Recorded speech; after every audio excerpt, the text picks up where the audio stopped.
Nakasulay na baka nga gibati og kahadlok, o nag-atubang og butang nga sa imong hunahuna dili na jud mausab. Ang Mateo 8:28-8:34 nagpahinumdom na to, walay imposible sa Ginoo.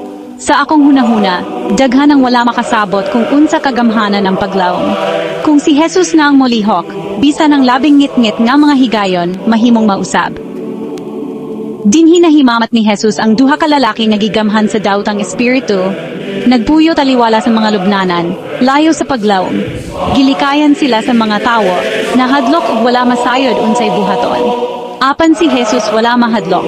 Nagdala siya og kalinaw diin ang kahadlok lamang ang naghari.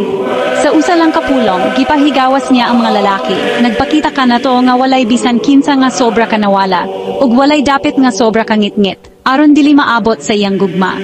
Natingala ang mga tagalungsod, apan medyo nahadlok usab.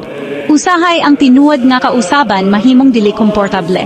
Apan si Jesus nagpahinumdom ka na to. Ang iyang gugma dili lang para sa hingpit nga mga dapit o hingpit nga mga tawo. Kini para sa tanan, ilabi na niya tong mibati nga nag-inusara o nakalimtan. Busa, kung naglisod ka o nakaila ka og tawon nga naglisod, hinumdumi nakita ka ni Jesus. Ang iyang gugma makahatag og kalinaw sa labing bagyo ng mga dapit sa atong kinabuhi. Adunay paglawom, ug adunay kaayohan diha kaniya. Pasiga ang kahayag ni Kristo sa imong kasing-kasing karon.